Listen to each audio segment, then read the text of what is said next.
ഒരു സിസ്റ്റത്തിൻ്റെ ഉള്ളിൽ ഒരു ചാർജ് മാത്രമേ ഉള്ളൂവെങ്കിൽ എന്താണ് പൊട്ടൻഷ്യൽ എനർജി? 2 ചാർജുകൾ ഉണ്ടെങ്കിൽ എന്താണ് പൊട്ടൻഷ്യൽ എനർജി? 3 ചാർജുകൾ ഉണ്ടെങ്കിൽ എന്താണ് പൊട്ടൻഷ്യൽ എനർജി? ഇത്രയും കാര്യങ്ങൾ നമ്മൾ ഡിസ്കസ് ചെയ്തു കഴിഞ്ഞു. ഇനി n ചാർജുകൾ ഉണ്ടെങ്കിലോ? ഒരു സിസ്റ്റത്തിൻ്റെ ഉള്ളിൽ ഒരുപാട് ചാർജുകൾ n ചാർജുകൾ ഉണ്ടെങ്കിൽ എന്തായിരിക്കും ആ സിസ്റ്റത്തിൻ്റെ potential energy? Potential energy of a system of n point charges. അതിനുവേണ്ടി നമ്മൾ ഒരു സമ്മേഷൻ്റെ രൂപത്തിൽ ഇക്വേഷൻ എഴുതിയിട്ടുണ്ട്. 3 ചാർജുകളേ ഉള്ളുവെങ്കിൽ നമുക്ക് തൊട്ട് മുമ്പ് പഠിച്ച ഇക്വേഷൻ ഒന്ന് ഓർത്തെടുക്കാം. 3 ചാർജുകളേ ഉള്ളുവെങ്കിൽ എങ്ങനെയായിരുന്നു നമ്മൾ സമ്മേഷൻ്റെ രൂപത്തിൽ ഇക്വേഷൻ എഴുതിയത്? 1/4πε0. 2 സമ്മേഷൻ ഉണ്ടായിരുന്നു.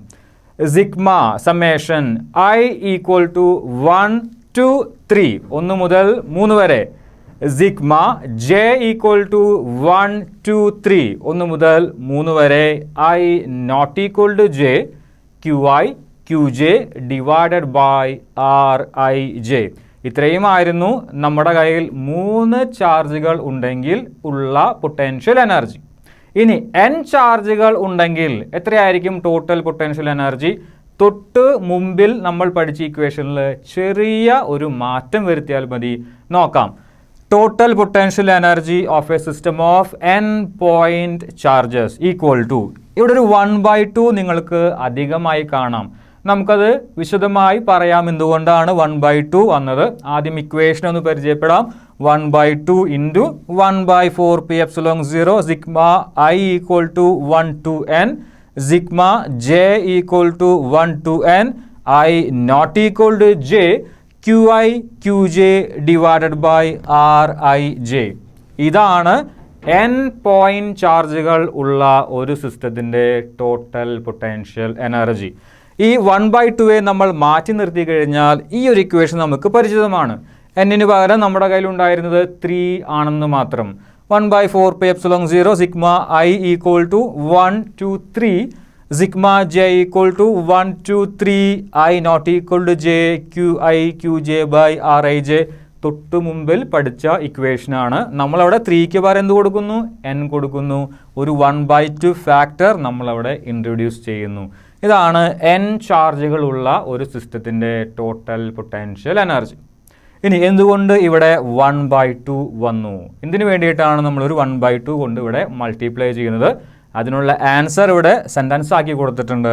As double summation counts every pair twice, to avoid this the factor 1/2 has been introduced. അതായത് ഞാൻ ഒരു 4 ചാർജുകൾ ഉള്ള ഒരു സിസ്റ്റം എടുക്കുകയാണ്. അതായത് 3-ൽ കൂടുതൽ ഒരു 4 ചാർജുകളുള്ള ഒരു സിസ്റ്റം എടുക്കുകയാണ്. ഇവിടെ ഞാൻ Q1 Q2 Q3 Q4 4 ചാർജുകൾ എടുത്തിട്ടുണ്ട്. ഈ സമ്മേഷൻ്റെ ഇക്വേഷൻ അനുസരിച്ച് നിങ്ങൾക്ക് വേണമെങ്കിൽ Q1 Q2 Q3 Q4-നൊക്കെ ആ സഫിക്സുകൾക്കൊക്കെ Iയും Jയും ഒക്കെ കൊടുക്കാം. ഞാൻ ആദ്യമായി കൊടുക്കുന്നത് I ഈക്വൽ ടു 1 ആണ്. അങ്ങനെയാണെങ്കിൽ J എന്ത് കൊടുക്കാം? 2ഓ 3ഓ 4ഓ അങ്ങനെ എത്ര വേണമെങ്കിലും കൊടുക്കാം. ഇവിടെ 4 ചാർജുകളാണ് ഉള്ളത്. അങ്ങനെയെങ്കിൽ 4 വരെയാണ് കൊടുക്കാൻ പറ്റുള്ളൂ. I ഞാൻ 1 എടുത്തിരിക്കുന്നു.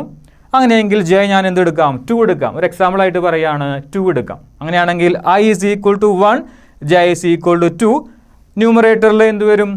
Q1 Q2 വരും, താഴെ R12 വരും. അതായത് 1ഉം 2ഉം തമ്മിലുള്ള ഡിസ്റ്റൻസ് R12.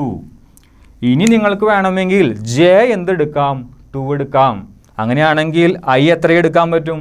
2 ഒഴികെ ബാക്കിയുള്ളത് എന്ത് വേണമെങ്കിലും എടുക്കാം. അതായത് Iക്ക് നിങ്ങൾക്ക് വേണമെങ്കിൽ എന്ത് കൊടുക്കാം? 2 കൊടുക്കാം. അതായത് ആദ്യമായി നമ്മൾ എത്ര എടുത്തു? 1 എടുത്തു. J എത്ര എടുത്തു? 2 എടുത്തു. ന്യൂമറേറ്ററിൽ എത്ര കിട്ടി? Q1 Q2 divided by R12 കിട്ടി.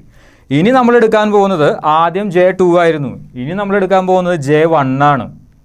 അതായത് ആദ്യമായി I 1 കൊടുത്തു, J 2 കൊടുത്തു, Q1 Q2 കിട്ടി. ഇനി നിങ്ങൾക്ക് വേണമെങ്കിൽ J 1 എടുക്കാം.